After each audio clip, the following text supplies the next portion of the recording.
Hello, we are House Forrester, and we are an environmental consulting firm. And what we have for you here today is a tree ordinance for LA County. Essentially, the thought process behind our ordinance is to understand that California has been one of the most progressive and accepting when it comes to environmental public policy. Whether it comes to gas emissions or low flush toilets or plastic bags, California has been very good at recognizing what it needs to change in order to progress towards the future and then doing it. With LA County, what we've pinpointed as our area of change is one of the more distinctive features of LA, such as the roads and cars and traffic.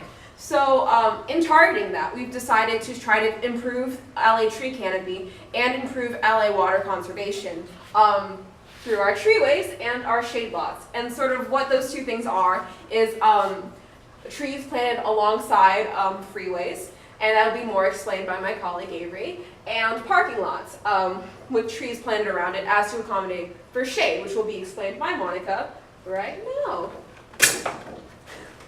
Okay.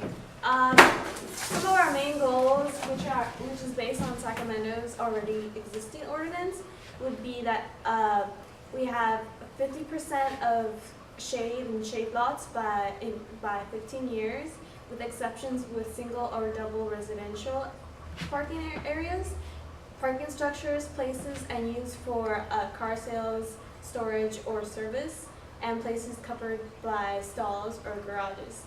And any other that fails to comply will get a misdemeanor. And with these new plans, it could also work to satisfy the standard urban stormwater mitigation plan. The way to calculate this would be used with existing trees and street trees count, and owners must provide shade calculations. If a shade lot is not included in these new plans, it will be rejected. There is an approved list of trees, including the western redbush and the California ash, which can be planted in residential low zones. It includes families of ash, alder, birch, and oaks, and this list is provided by Cal Poly San Luis Obispo. Any other consultants can approve trees, such as local groups as tree people. And we encourage permeable concrete, which if you install it can include property tax breaks, and it must provide biodiversity if more than 10 trees in the lot. If 20 to 40, no more than 50% of the trees can be of the same species. If it's more than 40, no more than 25% of the trees can be of the same species. And we also encourage 20% of the trees to be oak, ash, alder, or birch.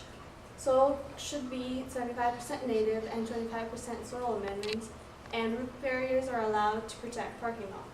We also encourage community to involve the community, such as having children plant trees and have college internships. And now.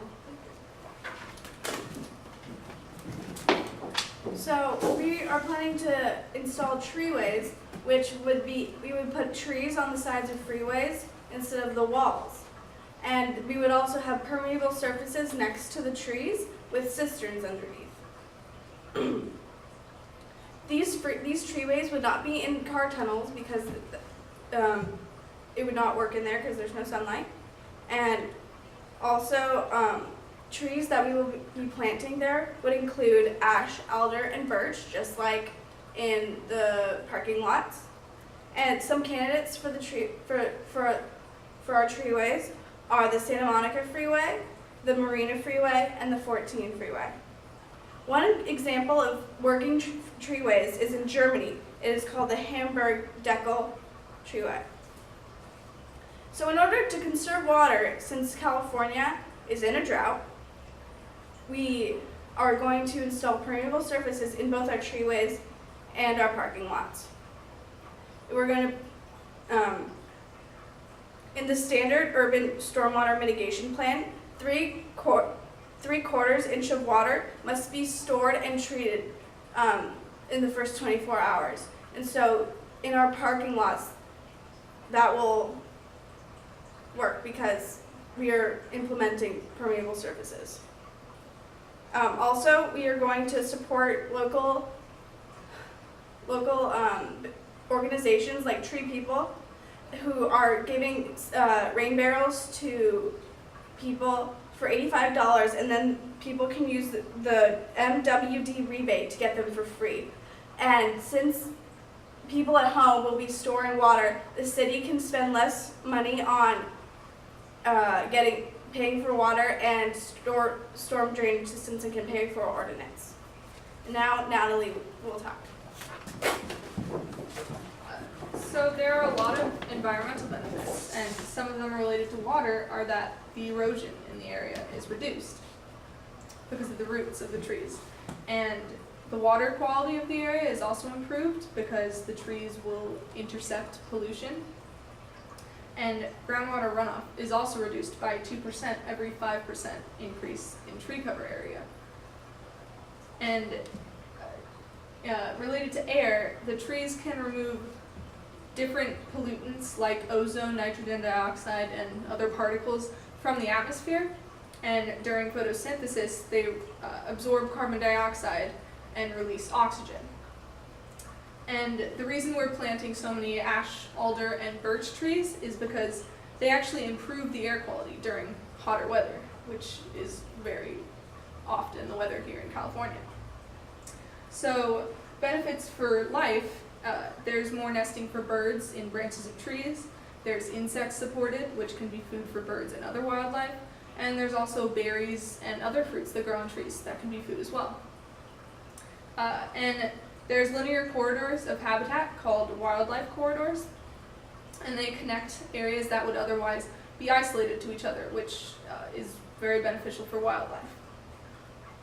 And the trees also help to reduce fuel used for heating and cooling buildings because during the winter they reduce wind speed and therefore reduce the heat loss. And during the summer they can provide shade with their branches, and they also go through evapotranspiration with the water from the leaf surfaces has a cooling effect on the surrounding air. And from a study from the University of Georgia, 65% of heat is dissipated through evapotranspiration. So economics, how much will this cost? It will cost around $30 million, it could be $40 million, around there. So this is mostly coming from installing the cisterns and the concrete, the permeable concrete, and planting the trees themselves. So the way we'll pay is we're going to establish a sales tax, a temporary one until we're able to get our bearings, and then we'll also accept donations. We'll be able to sell bricks and cement from the walls we tear down from freeways existing already, and there will also be volunteers that we get, and also volunteers from local organizations, which will reduce the cost of labor. And the reason why we should do this is, there's shade cast by trees on the roads, which reduce the temperatures, and this significantly increases the life of roads. And the trees we're using won't damage the roads with their roots. And the cisterns on the sides of the treeways, they mean there's less use of the little water we have here in California, which is good because of the drought. And also we don't need to import water, which is good because less money. And there's higher ratings for business districts with trees, which is good because shade lots will have tons of trees in them. So more people will come, more people will sell, more people will buy, better economics. And people are actually willing to pay more for parking and for goods in areas with trees. They're willing to pay 11% more for goods, which comes from the University of Washington studies. And property values in areas with lined trees could be up to 6% greater than in similar areas without trees. And also, the property values go up when there is no noise pollution, which is good if people live around treeways and they did not have walls before, because now they will have walls created by the trees. And now Sarah will be talking about public health benefits and social benefits.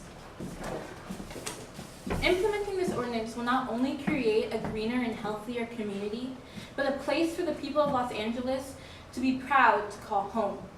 As a citizen of this beautiful city, I can assure you that parking and freeway traffic are the two most stressing and common processes Angelinos constantly face. While installing our ordinance will not decrease rush hour traffic, we can take that hour-long drive and make it more pleasurable for you, allowing you to take in a deep breath of clean, fresh air. Both the University of Washington as well as the University of Illinois agree that trees reduce both stress and road rage, making roads safer during heavy traffic periods. Installing treeways don't only benefit the driver, but also benefit the residential citizens. The sound barrier created by the treeway allows little children in the urban areas to sleep better without the constant sound of traffic. In Hamburg, Germany, efforts towards creating new residential space as well as a sound barrier were taken to a new level. The city lowered their major freeway and created a park over the freeway and blocked it from the freeway using treeways in order to reduce noise pollution to the suburban area. Contrary to popular belief, shutting down a major freeway does not increase traffic on other roads. Some may be concerned about the safety of their cars after shade lots are installed. However, the thought that trees create crime is a myth. The University of Illinois claims that installing a barrier of trees can lead to reduced crime rates. In addition, the reduction in crime rates also reduces the noise caused from helicopters and police sirens. Poster, please. Not only will this ordinance increase the standard of living, but connect the people of Los Angeles to hands-on ways to improve their city and educate citizens on creating a more green society. Now here's Jody. All right, so we're going to end this presentation with some public campaign. So what is the public going to hear about this? What are they going to know about this? And so sort of the theme behind our public campaign is our legacy.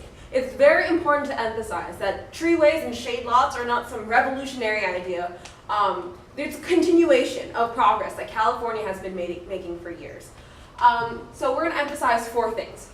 The first is bring jobs. Everybody loves jobs. Somebody has to plant trees, and somebody has to maintain the trees, and somebody has to be there to tell people how to plant the trees.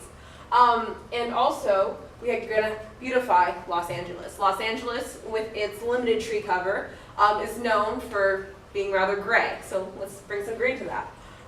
We're going to invest in the future. Like Monica said before, there will be community service hours available for middle schoolers or high schoolers, and there will be internships available to current college students. This is very important because it tells the community of Los Angeles that there is a future in urban forestry. Trees have a place with people, and we can start teaching them that with our tree ordinance. So essentially, the last sort of important part of our public campaign is that we're going to be the future. We are going to pioneer greater change in California. And treeways, who knows? They could be the next they could be the next state law that branches out to other cities and other counties. To do nothing would be to reject the knowledge we have that Los Angeles is not doing everything in its power. And that would be to stop the legacy and to stop the progress. And we cannot allow that to happen. Thank you.